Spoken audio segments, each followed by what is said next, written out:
नमस्कार, स्वागत है आप सभी का इंडिया न्यूज उत्तर प्रदेश उत्तराखंड पर और मैं हूं आपके साथ आयुष चित्रांश। वाराणसी की ज्ञानवापी मस्जिद के सर्वे का मामला अब सुप्रीम कोर्ट पहुंच गया है और शनिवार से शुरू होने वाले सर्वे पर तत्काल रोक लगाने की मांग को लेकर के सुप्रीम कोर्ट में एक याचिका दाखिल की गई।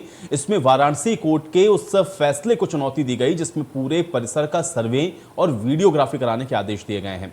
Chief justice of India NV Ramana ने इस याचिका पर कहा कि पहले वो फाइलें देखेंगे और फिर फैसला लेंगे। उन्होंने इस मामले से जुड़े दस्तावेज मांगे हैं। वहीं श्री कृष्ण विराजमान के वंशज होने का दावा करने वाले मनीष यादव ने मथुरा कोर्ट में एक प्रार्थना पत्र भी दिया है। अब सिविल जज सीनियर डिवीजन के न्यायालय में दिए प्रार्थना पत्र में शाही ईदगाह के अंदर अधिवक्ता कमिश्नर नियुक्त करके इसकी वीडियोग्राफी करके सर्वे कराने की मांग है। इस प्रार्थना पत्र पर शुक्रवार को सुनवाई करते हुए कोर्ट ने अगली तारीख 1 जुलाई के लिए तय कर दी है। आपको बता दें कि वाराणसी कोर्ट ने ज्ञानवापी मामले में कल फैसला सुनाया।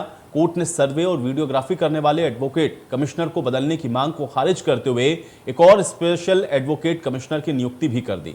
अब 17 मई से पहले ज्ञानवापी मस्जिद का सर्वे कराने के कोर्ट के ही आदेश हैं, जिसका सर्वे एडवोकेट कमिश्नर अजय मिश्रा विशाल सिंह करेंगे और कल से ज्ञानवापी का सर्वे भी शुरू हो जाएगा। लेकिन सर्वे से पहले ही यह मामला आप देख रहे हैं कि सुप्रीम कोर्ट भी पहुंच चुका है और सुप्रीम कोर्ट में भी इसको लेकर के एक अर्जी लगाई गई है कि सर्वे को रोका जाए। तो अब सर्वे से क्या ज्ञानवापी का सच सामने आएगा, यह सवाल बहुत महत्वपूर्ण है। लगातार इस पर हम चर्चा कर रहे हैं और कोर्ट के आदेश के बाद ये जो सर्वे है वो किस तरह से हो पाएगा ये भी सवाल है, क्योंकि पिछली बार भी कोर्ट का आदेश था लेकिन सर्वे उस समय हो नहीं सका। आपने देखा कि कैसे इसका विरोध हुआ था और इसलिए एक बार फिर से अब सर्वे के आदेश और निर्देश तो जरूर हैं, लेकिन अब ये सर्वे कैसे होगा और सर्वे के बाद क्या कुछ इस सर्वे में निकल कर सामने आएगा ये देखना भी उतना ही महत्वपूर्ण होगा। चूंकि ज्ञानवापी या श्रृंगार गौरी को लेकर के जो विवाद आप देख रहे हैं बहुत लंबे समय से चल रहा है, उस पर कोर्ट ने ये फैसला कल सुनाया है, जिसमें कोर्ट ने पूरे परिसर के सर्वे करने के आदेश दिए हैं।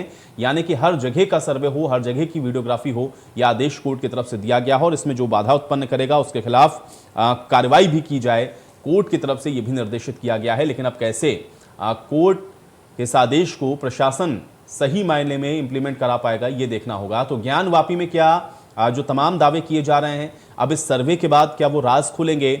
और अहम बात यह भी है, चूंकि यह मामला सुप्रीम कोर्ट तक भी पहुंचा, सुप्रीम कोर्ट ने भी कहा कि वो तमाम फाइलें देखने के बाद इस पर कोई निर्णय पर पहुंचेंगे। लेकिन अब चूंकि कल से यह सर्वे स्टार्ट होना है और कल से जब यह सर्वे शुरू होगा तो प्रशासन कैसे यह सर्वे की जो टीम है उसको सर्वे करवा पाएगा ये भी देखना पड़ेगा। चूंकि विरोध लगातार हुआ और अभी भी विरोध है, चूंकि इसको लेकर के लगातार ये कहा जा रहा है कि 1991 का जो वर्शिप एक्ट है उसको कहीं ना कहीं अवहेलना उसकी हो रही है।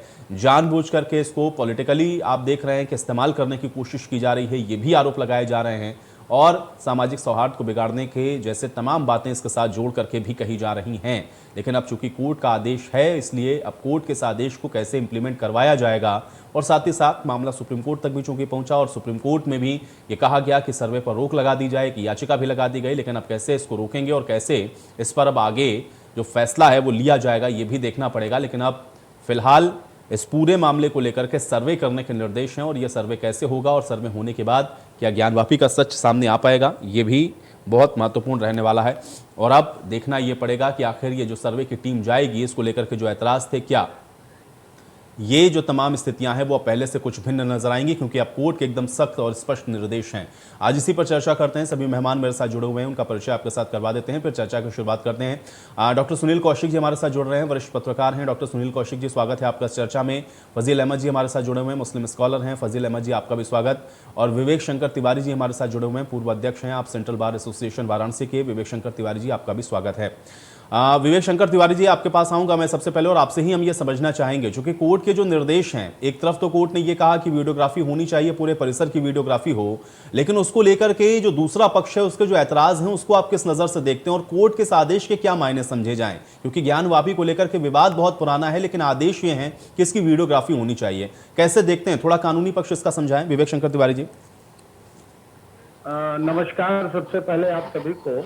और न्यायालय का अब आदेश आ चुका है और कमीशन की कार्यवाही आगे होनी है। जिला प्रशासन के लिए भी निर्देश है, दोनों पक्षों की उपस्थिति के लिए भी निर्देश है। तो अब किसी भी पक्ष की कोई बात नहीं मानी जाएगी। जैसा न्यायालय ने वकील कमिश्नर को आदेश पारित किया है कल के आदेश में, और बड़ा विस्तृत आदेश है और उस आदेश का पालन होना है, क्योंकि हमारा देश कानून और न्यायालय के उससे चलता है। तो न्यायालय की अवमानना की स्थिति किसी प्रकार न बने, तो जो कमिश्नर को आदेश पारित किया गया है कल के आदेश में, उसका अक्षर का पालन कल वकील कमिश्नर करेंगे। मौके पर जा करके जो भी यथास्थिति है उसकी जांच करेंगे, फोटोग्राफी होगी, वीडियोग्राफी होगी। और जिला प्रशासन के लिए भी सख्त निर्देश माननीय न्यायालय ने दिया है, सिविल जज ने, कि आप किसी भी प्रकार का बहाना नहीं बनाएंगे और इस कमीशन की कार्यवाही में प्रशासन सारी समुचित जो भी व्यवस्था हो सकेगी उसको सुनिश्चित कराएंगे और दोनों पक्षों की मौजूदगी रहेगी। तो न्यायालय का अब चूंकि आदेश आ गया है तो अब किसी ऐतराज का कोई औचित्य नहीं है। न्यायालय का आदेश मानने के लिए दोनों ही पक्ष बाध्य हैं और दोनों पक्षों को मानना चाहिए और मानना होगा। डॉक्टर सुनील कौशिक जी, आपसे भी मैं यही जानना चाह रहा हूं, क्योंकि पहले भी कोर्ट के आदेश तो थे और सर्वे की जब टीम गई तो वहां पर विरोध भी हुआ। अब कोर्ट ने एक बार दोबारा से कहा कि नहीं, पूरे परिसर का सर्वे होना है, लेकिन क्या आपको लग रहा है कि ये चीजें इतनी आसान है और कैसे हो पाएगा, इसको लेकर के भी सवाल हैं, क्योंकि दूसरे पक्ष का ये कहना है कि ये जो स्थितियां हैं वो कहीं ना कहीं सही नहीं है और तो कोर्ट कमिश्नर तक को बदलने की बात कही गई थी। अभी ये जो आदेश उसको आप किस परिप्रेक्ष्य में देखते हैं सुनील जी?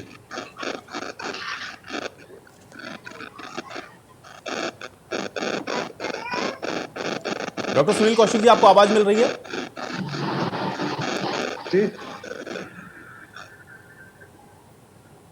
चलिए, सुनील कौशिक जी तक शायद मेरी आवाज नहीं पहुंच रही है। फजील अहमद जी, अगर आप मुझे सुन पा रहे हो तो आपसे भी मेरा यह सवाल है, क्योंकि जो ऐतराज थे अब तो कोर्ट का स्पष्ट निर्देश है, कैसे देखेंगे इसको? देखिए, अभी तो जो ऑर्डर हुआ है उसमें दोनों पक्ष को सुना गया, पूरा मौका दिया कोर्ट ने अपनी अपनी बात कहने का। अब सर्वे का ऑर्डर हुआ है तो सर्वे होगा। अब जिला प्रशासन को भी निर्देश दिया गया है कि जिला प्रशासन सर्वे कराए, तो अब सर्वे होगा। सर्वे में कोई दिक्कत नहीं है, कोर्ट के आदेश को तो मानना ही पड़ेगा।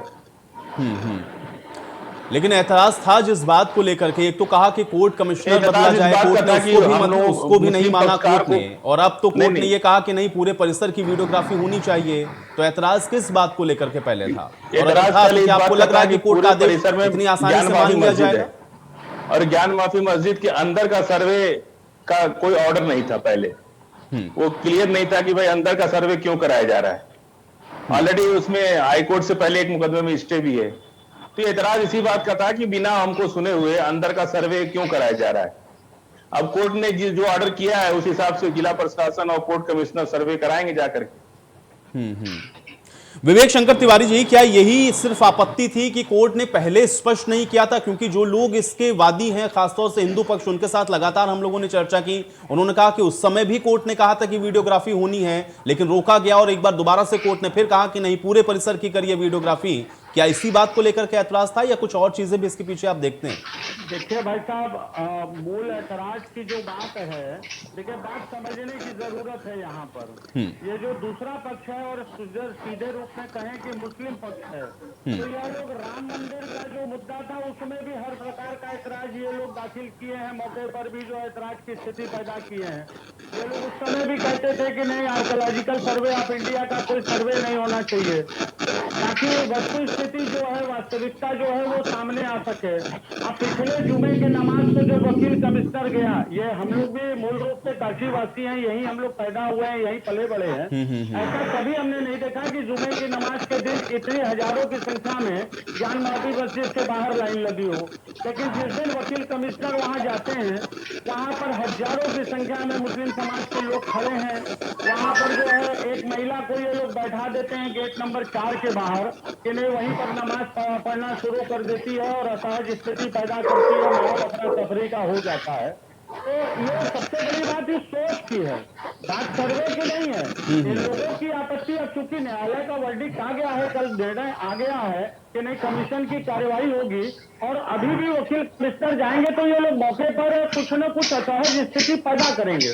इनका जो मंतव्य है कि किसी प्रकार से वहां पर वास्तविक स्थिति या वस्तु स्थिति या जो यथार्थ है, मौके का स्थल का यथार्थ है, वो सामने न आने पावे, कलई न खुलने पावे कि नहीं वहां मस्जिद नहीं, उसके पहले जो है मंदिर का अस्तित्व रहा है।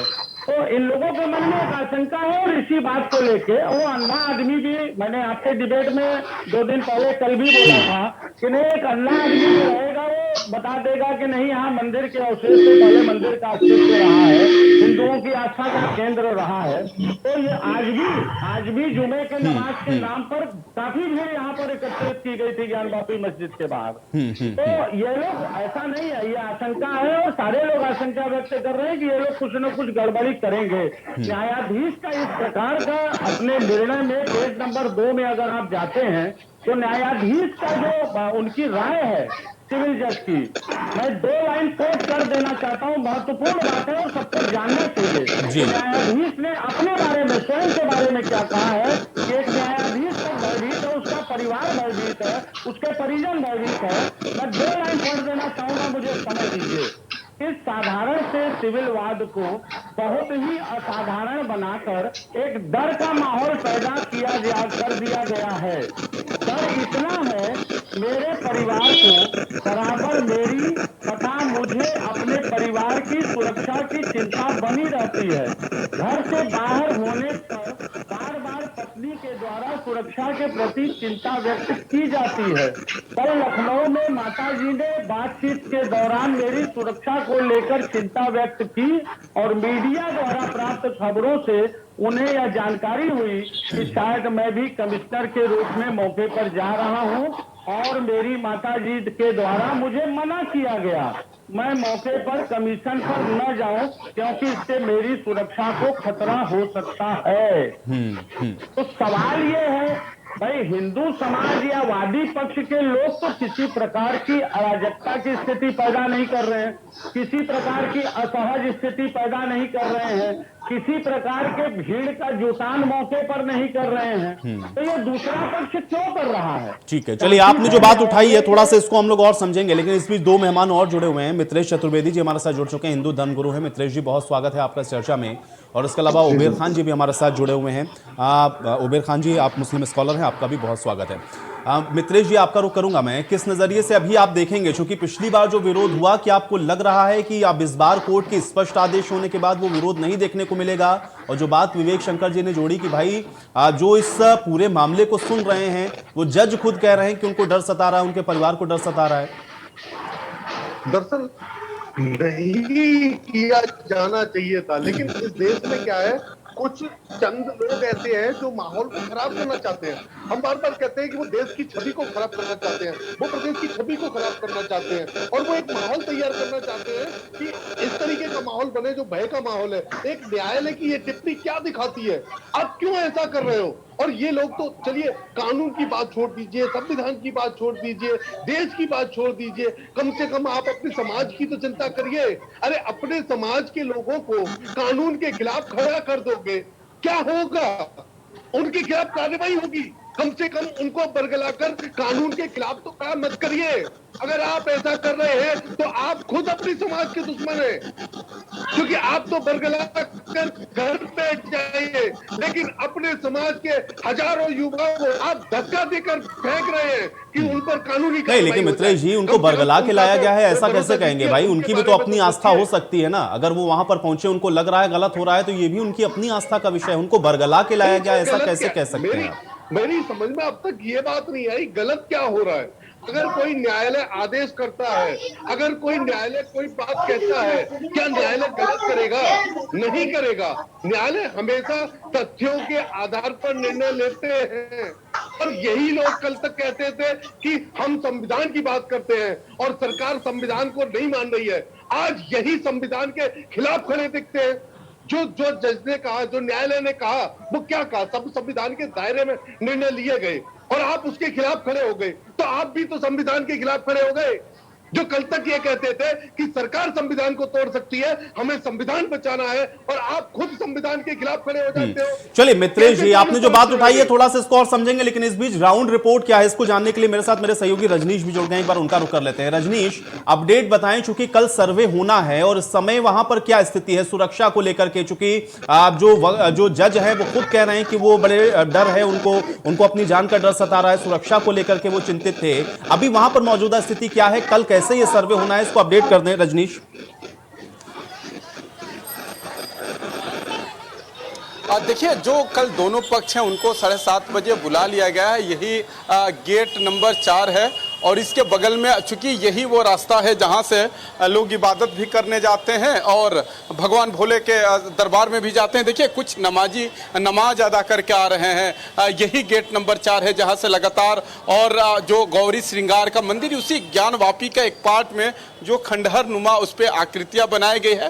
दावा है कल वीडियोग्राफी जो 17 तारीख तक वीडियोग्राफी होना है। देखिए ये शानदार विजुअल, तो उसी गेट से नमाजी भी आ रहे हैं और बाबा विश्वनाथ का दर्शन करके भी लोग आ रहे हैं। देखिए आप जो लगातार ये बड़ा ही सुखद संयोग है। देखिए चूंकि विवाद लगातार 6-7 दिन से चल रहा है तो थोड़ा सा तनाव जरूर था। जिस तरीके से यहाँ के ग्राउंड जीरो के हमारे स्थानीय रिपोर्टर बता रहे थे कि जिस दिन सर्वे हो रहा था उस दिन अचानक हजारों की संख्या में लोग आ जाते हैं, नारेबाजी करते हैं। लेकिन आज का जो नज़ारा था बदला था। आज ज्ञानवापी में चूंकि जुमे की नमाज थी तो लोग नमाज अदा करने तो जरूर आए थे, और जो संख्या थी लोग बता रहे थे कि पहले कभी इनकी संख्या इतनी नहीं होती थी, लेकिन वो लोग बड़े अनुशासित तरीके से 2 लोग गाइड कर रहे थे कि मीडिया से बात नहीं करना। हालांकि मीडिया से क्यों नहीं बात करना है ये उनका विषय है। हम लोगों ने लगातार कोशिश किया तो मीडिया से बात होनी चाहिए। हालांकि हिंदू पक्ष के लोगों ने जरूर बात किया, कहा देखिए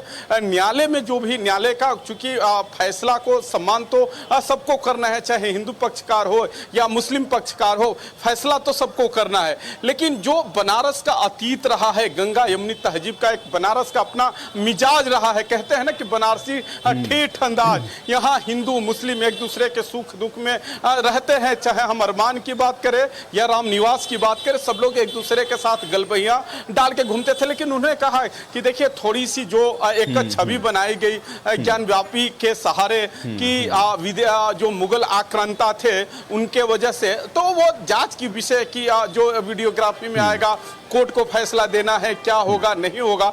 लेकिन लगातार जो बाहर के भी यहाँ पे श्रद्धालु आए थे उनका कहना था कि देखिए लगातार जिस तरीके से मीडिया में खबर चल रही है ज्ञानवापी को लेकर, कुल मिलाकर के बिल्कुल रजनीश आपने जो बात बताई और इस पर सबकी निगाहें रहेंगी और आप भी चूंकि वहां पर मौजूद हैं तो हम आपसे अपडेट लगातार लेते रहेंगे। फिलहाल के लिए शुक्रिया रजनीश हमारे साथ जुड़ने के लिए।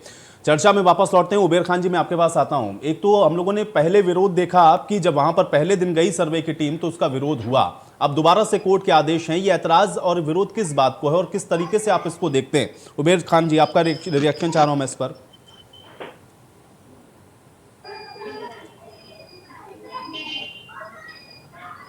उबेर खान जी आपको आवाज। सर मैं ये कहना चाहूंगा जो आज कर रहे हैं, अभी कुछ दिन पहले जब सबरीमाला मंदिर पर फैसला आया और सुप्रीम कोर्ट ने स्पष्ट ऑर्डर किए तो यही संत समाज और यही धर्म के ठेकेदार सबसे ज्यादा सुप्रीम कोर्ट पर उंगलियां उठा रहे थे और सुप्रीम कोर्ट के खिलाफ लामबंद हो रहे थे। आज ये कोर्ट की दुहाई दे रहे हैं। हम कहते हैं अगर कोर्ट का कोई आदेश है तो वो सर्वोपरि है और वो माना जाएगा, और कोर्ट का हम सम्मान करते थे और करते रहेंगे। लेकिन जो लोग आज कोर्ट की दुहाई दे रहे हैं, पहले वो अपने अतीत देखें और ये देखें कि उन्होंने उससे पहले क्या किए हैं। तो सर मैं ये कहना चाहूंगा कि जो अंजुमन कमेटी है उसके बराबर हम लोग संपर्क में हैं और कोशिश करेंगे कि सुप्रीम कोर्ट में जो मामला गया है उसमें सुप्रीम कोर्ट अपने स्तर से इस मामले को देखे। डॉक्टर सुनील कौशिक जी, जो विरोध था या जिस बात को लेकर के ऐतराज था, अब तो कोर्ट ने आदेश दिया है, लेकिन आपको लग रहा है कि ग्राउंड में वो चीजें एग्जीक्यूट कर पाना उतना आसान है? और उसके अलावा फिर जज का खुद कह देना कि उनको अपनी सुरक्षा का डर सता रहा है, कैसे देखते हैं इस पूरे प्रकरण को आप? ये कहना है कि ये सरकार की जिम्मेदारी बनती है, ये वहाँ तैनात अधिकारियों की जिम्मेदारी बनती है कि शांति व्यवस्था कैसे बनी रहती है।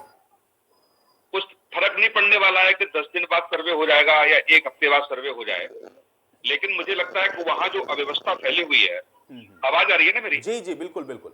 हाँ, जो वहाँ दोनों समुदायों के साथ बैठ करके एक वार्ता होनी चाहिए। जल्दबाजी में अब तक नहीं हो पाया तो मुझे नहीं लगता कि 10 दिन में 15 दिन में कोई बातें बिगड़ जाएगी।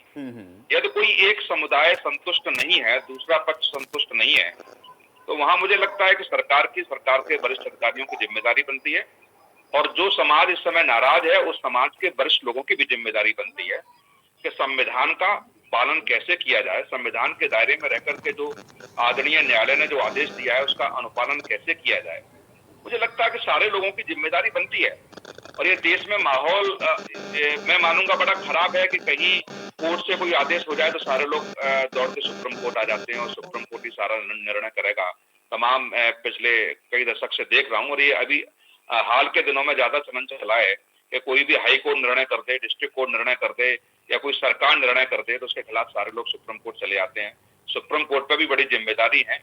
मुझे लगता है कि जहां उस स्तर से मामले सुलझाए जा सकते हैं तो वो सुलझने चाहिए, और सिविल सोसाइटी के लोग हैं, जो चाहे मुस्लिम पक्ष के लोग हों चाहे हिंदू पक्ष के लोग हों, ये तो बैठ के चर्चा होगी, बैठ के बीच का रास्ता निकाला जाएगा तो मुझे लगता है कि शांति भी बनी रहेगी। कौशिक जी, इसमें दोनों तरफ से आपको लग रहा है कि वो एफर्ट है? क्योंकि अगर आप कह रहे हैं कि सुप्रीम कोर्ट जाने का चलन हो गया या सुप्रीम कोर्ट जा रहे हैं तो जाहिर बात है कि कोई ऐसी तो मजबूरी हो रही है कि सुप्रीम कोर्ट में ही अल्टीमेटली आपको रुख करना पड़ रहा है।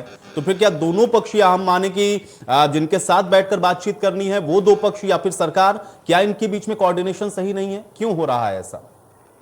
देखो, चित्रांश से देखा जाए ना तो दोनों पक्षों में ही कुछ लोग होते हैं, गिने चुने लोग होते हैं उंगलियों पे गिनने लायक, जो अशांति फैलाते हैं, जो मुझे लगता है न्यायालय का निर्देश है, सरकार का निर्देश है, उसके अनुपालन में कहीं न कहीं राजनीति करने का प्रयास करते हैं। और मुझे लगता है कि थाने स्तर पर भी यदि हम चर्चा करेंगे तो वो सब लोग जानते हैं उनको, वो कौन लोग हैं। तो इतना बड़ा नहीं है कि बहुत बड़ा आंदोलन हो रहा है और पूरे देश से वहां लोग पहुंच रहे हैं, वहीं लोकल के लोग हैं, आसपास के रहने वाले लोग हैं। मुझे लगता है सारे लोग उनके चेहरों को पढ़ के जानते होंगे कौन लोग उसमें विवाद किए हुए हैं। लेकिन वही स्थिति बनती है कि दोनों वर्गों के जो वरिष्ठ लोग हैं यदि वो बीच में आकर के सामंजस्य बैठाने का प्रयास करेंगे, देखो सबसे ज्यादा स्थिति है कि शांति व्यवस्था बनाई रखी जा सके, भाईचारा कैसे बना रहेगा, ये सब चीजें तो होती रहेगी राजनीति। और जो कुछ हुआ है वो ऐसा नहीं है कि मुस्लिम वर्ग इस बात को नहीं समझता है कि जो लोग आक्रांता आए उन्होंने तोड़ करके ये सब किया, लेकिन मुझे लगता है कि एक ऐसा डंडा चला करके काम करेंगे तो थोड़ा सा शांति भंग होगी, लेकिन उनको प्यार से बैठ के बात करेंगे और वो समझने तैयार है। ऐसा नहीं है कि वो समझेंगे नहीं। अब जैसे फजील अहमद बैठे हुए हैं आपके साथ, बड़ा वरिष्ठ मुस्लिम स्कॉलर भी हैं, पॉलिटिक्स में भी हैं, ये भी जानते हैं कि बैठ के चर्चा पर चर्चा होगी तो बीच का रास्ता निकलेगा। लेकिन कुछ लोग राजनीतिक दल हो, जैसे ओवैसी जैसे लोग या अन्य तमाम सिविल सोसाइटी के ऐसे लोग जो राजनीतिक फायदा लेने चाहेंगे, वो अशांति फैलाने का काम करेंगे। तो ये सरकार का भी जिम्मेदारी बनती है कि वो ऐसे कौन से लोग हैं जिनको चिन्हित किया जाए और चिन्हित करके उनको बिठाल करके पहले एक मौका दिया जाना चाहिए कि बैठ के उनसे चर्चा और हो। एक बार में, दो बार में, चार बार में नहीं समझे हैं, कोई बात नहीं है, और प्रयास हो जाना चाहिए। लेकिन जब प्रयास असफल हो जाए तब मुझे लगता है कि थोड़ा सा बल प्रयोग करना चाहिए या मुझे लगता है कि नियम कानूनों के हिसाब से काम करना चाहिए। लेकिन अभी भी मुझे लगता है कि बीच का रास्ता निकल सकता है।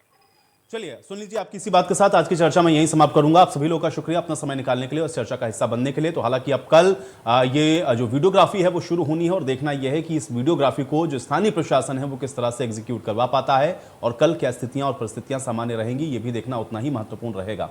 आज बड़ी बहस में मेरे साथ फिलहाल इतना ही।